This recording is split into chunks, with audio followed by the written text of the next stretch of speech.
ಪರೀಕ್ಷೆಗೆ ಸಾಕಷ್ಟು ಗೊಂದಲ ಇದೆ. ನಾಳೆ ಲಾಸ್ಟ್ ಡೇಟ್, 23-24% ಆಗಬೇಕು. ಅವಧಿ ವಿಸ್ತರಣೆ ಮಾಡಿ ಅನ್ನುವಂಥ ಒತ್ತಾಯ ಎಲ್ಲ ಕಡೆ ಬರ್ತಾ ಇದೆ. ಇನ್ನು ಯಾವುದೇ ತೀರ್ಮಾನ ಸರ್ಕಾರ ತೆಗೆದುಕೊಂಡಿಲ್ಲ. ಈಗ ಮುಖ್ಯಮಂತ್ರಿಗಳು ಇವತ್ತು ಕೊಪ್ಪಳಕ್ಕೆ ಹೋಗಿದ್ದಾರೆ. ಕೊಪ್ಪಳದಿಂದ ಬಂದ ನಂತರ ಬಹುಶಃ ಅವರು ಅಧಿಕಾರಿಗಳ ಜೊತೆ ಮಾತಾಡಿ ಎಲ್ಲ ಜಿಲ್ಲೆಗಳ ಮಾಹಿತಿಗಳನ್ನು ತಗೊಂಡು, ಈಗ ಒಂದೊಂದು ಜಿಲ್ಲೆಯಲ್ಲಿ ಒಂದೊಂದು ಪರ್ಸೆಂಟೇಜ್ ಆಗಿದೆ. ಕೆಲವು ಕಡೆ 70 ಆಗಿದೆ, ಕೆಲವು ಕಡೆ 50 ಆಗಿದೆ, ಕೆಲವು ಕಡೆ ಇನ್ನೂ 80 ಇನ್ನೇನು ಹತ್ತಿರದಲ್ಲಿ ಮುಗಿಸೋ ಪರಿಸ್ಥಿತಿಯಲ್ಲಿದ್ದಾರೆ. ಈ ರೀತಿ ಎಂಟೈರ್ ಸ್ಟೇಟಲ್ಲಿ ಒಂದು 20-25% ಕಡಿಮೆ ಇದೆ ಇನ್ನು, ಅಂದರೆ 80% 70% ಆಗಿದೆ ಇಡೀ ಸ್ಟೇಟ್ದು ಆ್ಯಾವ್ರೇಜ್ ತೊಗೊಂಡ್ರೆ. ನಿಜ ಅದರಲ್ಲಿ ಕೆಲವು ಕಡೆ ಗೊಂದಲನೂ ಆಗಿರ್ತಕ್ಕಂಥದ್ದು, ಟೆಕ್ನಿಕಲ್ ಗೊಂದಲ ಆಗಿದೆ ಅಥವಾ ಎನ್ಯೂಮರೇಟರ್ ಗೊಂದಲ ಆಗಿದೆ. ಇದೆಲ್ಲ ಮುಗಿಸ್ಬೇಕು, 100% ಮುಗಿಸ್ಬೇಕು. ನಾವು 7ನೇ ತಾರೀಕು ಲಾಸ್ಟ್ ಡೇಟ್ ಕೊಟ್ಟಿದ್ದರು ಸರ್ಕಾರ. ಮತ್ತೆ ಎಕ್ಸ್ಟೆಂಡ್ ಮಾಡೋದಕ್ಕೆ ಮುಖ್ಯಮಂತ್ರಿಗಳು ತೀರ್ಮಾನ ತಗೋಬೇಕು. ಡಿ.ಕೆ. ಶಿವಕುಮಾರ್ ಅವರು ಬಹಳಷ್ಟು ಕ್ವಶನ್ಗಳ ತೀರಾ ಪರ್ಸನಲ್ ಇದೆ, ಸೋಮಣ್ಣ ಅವರು ಕೂಡ ಎಲ್ಲರಿಗೂ ಈಗ ಡಿ.ಕೆ. ಶಿವಕುಮಾರ್ ಸೋಮಣ್ಣ ಇಬ್ಬರೇ ಅಲ್ಲ, ಇಡೀ ರಾಜ್ಯದಲ್ಲಿ ಬೇರೆ ಬೇರೆ ಎಲ್ಲರದ್ದು ಕೂಡ ಒಂದು ಅಭಿಪ್ರಾಯ ಇದೆ. ನಮಗೂ ಇದೆ, ಅದು ನಮಗೂ ಕೆಲವೆಲ್ಲ ಸರಿ ಇಲ್ಲಪ್ಪ ಅಂತ ಅನಿಸುತ್ತೆ. ಒಂದು ರಾಜ್ಯದಲ್ಲಿ ಒಂದು ಸಮೀಕ್ಷೆ ಮಾಡುವಾಗ ಕೆಲವು ಸಣ್ಣ ಪುಟ್ಟ ಗೊಂದಲಗಳಾಗೇ ಆಗುತ್ತೆ. ಏನು ಯಾವುದು ಗೊಂದಲ ಆಗದೆ ಇರೋದೇ ಇಲ್ಲ. ಅದರಿಂದ ಎಲ್ಲರೂ ಕೋಆಪ್ರೇಟ್ ಮಾಡಿದರೆ ಒಂದು ಸಮೀಕ್ಷೆ ಬರುತ್ತೆ. ಕೋಆಪ್ರೇಟ್ ಮಾಡಬೇಕು ಎಲ್ಲರೂ ಕೂಡ. ಇದು ಬಿಜೆಪಿನ ಮತ್ತೊಂದು ಕಾಂತರಾಜ್ ವರದಿಯಾಗ ಸಾಧ್ಯತೆ ಇದೆ, ಆ ರೀತಿ ಮೂಲಕ ಅವ್ರ ಅಭಿಪ್ರಾಯ ಅವ್ರು ಹೇಳಿರ್ತಾರೆ. ನಾವು ಸರ್ಕಾರವಾಗಿ ಏನು ಮಾಡಬೇಕು ಅದನ್ನು ಮಾಡ್ತೀವಿ. ಈಶ್ವರಪ್ಪ ಅವರು ಏನು ಹೇಳ್ತಾರೆ ಅಂತಂದ್ರೆ, ಸರ್ ಜಾತಿ ಗಣತಿ ಏನಿದೆ ಲಿಂಗಾಯತರನ್ನ ಅನ್ಯಾಯ ಮಾಡೋದಕ್ಕೋಸ್ಕರ, ಛಿದ್ರ ಮಾಡೋದಕ್ಕೋಸ್ಕರನೇ ನಾ ಹೇಳಿದ್ನಲ್ಲ, ಅವ್ರ ಅಭಿಪ್ರಾಯಗಳು ಅವ್ರು ಹೇಳ್ತಾರ್ರಿ. ನಾವು ಸರ್ಕಾರವಾಗಿ ಜವಾಬ್ದಾರಿಯಿಂದ ಏನು ಮಾಡಬೇಕು ಅದನ್ನು ಮಾಡ್ತಾ ಇದ್ದೀವಿ. ಒಬ್ಬೊಬ್ಬರ ಅಭಿಪ್ರಾಯನೂ ತಗೊಂಡು ಕನ್ಕ್ಲೂಷನಿಗೆ ಬರೋಕ್ಕಾಗುತ್ತಾ? ಸರ್ಕಾರ ಒಂದು ತೀರ್ಮಾನ ತಗೊಂಡಿದೆ. ಯಾವ ಸಾಧಕ ಬಾಧಕಗಳನ್ನೆಲ್ಲ ಅಧ್ಯಯನ ಮಾಡಿ ಹಿಂದಿನ ಸಮೀಕ್ಷೆಗಳನ್ನು ಕೂಡ ನಾವು ಗಮನದಲ್ಲಿಟ್ಕೊಂಡು ಅದನ್ನು ಮಾಡಿ ಇವತ್ತು ಹೆಚ್ಚು ಕಡಿಮೆ ಈಗ ತಾವೇ ಹೇಳ್ದಂಗೆ ಇನ್ನು 80% ಆಗಿದೆ. ಇನ್ನೊಂದು 20-25%ಗೆ ಒಂದು 4 ದಿವಸ ಎಕ್ಸ್ಟೆನ್ಷನ್ ಮಾಡಿದರೆ ಕೂಡ ಅದು ಮುಗಿದೋಗುತ್ತೆ. ಗ್ರೇಟರ್ ತುಮಕೂರಲ್ಲಿ ಒಂದು ಸರ್ ಅದೇನೋ ಚರ್ಚೆ ಇತ್ತಾ? ಇಲ್ಲಲ್ಲ, ಎಲ್ಲಿದೆ ಗ್ರೇಟರ್ ತುಮಕೂರು ಚರ್ಚೆ? ಇಲ್ಲ, ನಾವು ಬೆಂಗಳೂರಿನ ಗ್ರೇಟರ್ ಬ್ಯಾಂಗ್ಳೂರು ತುಮಕೂರು ತನಕ ಮಾಡೋ ಬದಲು ತುಮಕೂರನ್ನೇ ಗ್ರೇಟರ್ ಮಾಡಿ ಅಂತ ಹೇಳಿದ್ದಷ್ಟೇ. ಅದು ಮಾಡ್ತಾ ಇದ್ದೀವಿ. ಸರ್, ಗೊಂದಲ ಅಂದರೆ ಈಗ ಮುಖ್ಯಮಂತ್ರಿ ಸಂಬಂಧಪಟ್ಟಂತೆ ಸಾಕಷ್ಟು ಜನ ಮತ್ತೆ ಮತ್ತೆ ಹೇಳಿಕೆ ಕೊಡ್ತಾ ಇದ್ದಾರೆ, ಹೈಕಮಾಂಡ್ ಸೂಚನೆ ಇದ್ರು ಕೂಡ. ಇದು ಮತ್ತೆ ಗೊಂದಲ ಜಾಸ್ತಿ ಆಗ್ತಾ ಇಲ್ವಾ ಪಕ್ಷದಲ್ಲಿ?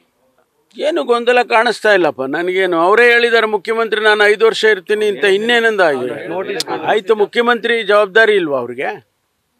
ಒಬ್ಬ ರಾಜ್ಯದ ಮುಖ್ಯಮಂತ್ರಿಗೆ ಜವಾಬ್ದಾರಿ ಇದೆ ತಾನೇ. ಆ ಜವಾಬ್ದಾರಿ ಸ್ಟೇಟ್ಮೆಂಟ್ ಕೊಟ್ಟಿದ್ದಾರೆ ಅವರು, 5 ವರ್ಷ ನಾನೇ ಇರ್ತೀನಿ ಅಂತ. ಅಲ್ಲಿ ಮುಗೀತಲ್ಲ, ಇನ್ನೇನು ಮಾತಾಡಬೇಕು? ಅದ್ರ ಮಧ್ಯೆ ಮಾತಾಡೋದು ನೋಡಿ, ಅವರೇ ಎಲ್ಲ ಮಾತಾಡ್ಕೊಂತಾರೆ. ನೀವು ಸ್ವಲ್ಪ ಸುಮ್ಮನೆ ಇದ್ರೆ ಚೆನ್ನಾಗಿರುತ್ತೆ ಅಲ್ವಾ? ನಿಮ್ಮಿಂದಾನೇ ಅದು ಸ್ವಲ್ಪ ಹೆಚ್ಚು ಗಮನ ತಗೊಳ್ತಾ ಇದೆ ಅಷ್ಟೇ.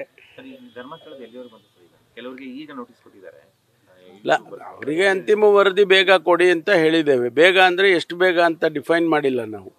ಬೇಗ ಕೆಲಸ ಮುಗಿಸಿಯಪ್ಪ ಅಂತ ಹೇಳಿದ್ದೇವೆ. ಅದು ಅವರ ಇನ್ವೆಸ್ಟಿಗೇಷನ್ನಲ್ಲಿ ನಾವು ಹಿಂಗೆ ಮಾಡಿ ಹಾಗೆ ಮಾಡಿ ಹೇಳಕ್ಕೆ ಬರೋದಿಲ್ಲ. ಬೇಗ ಮುಗಿಸ್ಕೊಡಿ ಅಂತ ಹೇಳಿದ್ದೇವೆ. ಈ ತಿಂಗಳಲ್ಲಿ ಬರ್ಬೋದಾ ಸರ್? ಇನ್ನು FSL ವರದಿನೂ ಕೂಡ ಬಂದಿಲ್ಲ, ಅದು 1 ತಿಂಗಳಾಯಿತು ಕೊಟ್ಟು. ಆಗ್ತಾ ಇದೆ. ನಾವು ಅನಾಲಿಸಿಸ್ಸು ಒಂದಷ್ಟು ಈಗ DNA ಮಾಡಬೇಕು, ಅಥವಾ ಒಂದಷ್ಟು ಕೆಮಿಕಲ್ ಅನಾಲಿಸಿಸ್ ಮಾಡಬೇಕು, ಅಥವಾ ಬೇರೆ ಬೇರೆ ಅನಾಲಿಸಿಸ್ಸು ಅವೆಲ್ಲ ಮಾಡುವಾಗ ಒಂದಷ್ಟು ಸಮಯ ಹಿಡಿಯುತ್ತೆ.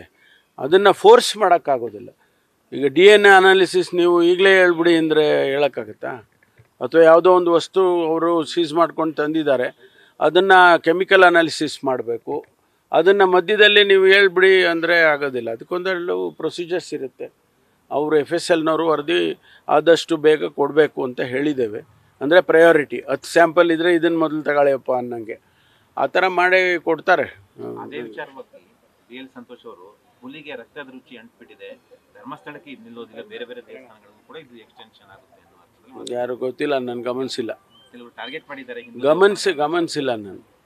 ಸರ್, KRS ಡ್ಯಾಮ್ಗೆ ಅಡಿಗಲ್ ಹಾಕಿದ್ದು ಟಿಪ್ಪು ಸುಲ್ತಾನ್ ಮತ್ತೆ ಮಾದೇವಪ್ಪನವರು ಕೊಟ್ಟಿದ್ರು. ನಂತರ ಕೆ ಎನ್ ರಾಜಣ್ಣ ಅದಕ್ಕೆ ನಾನೇನು ಮಾಡಬೇಕು?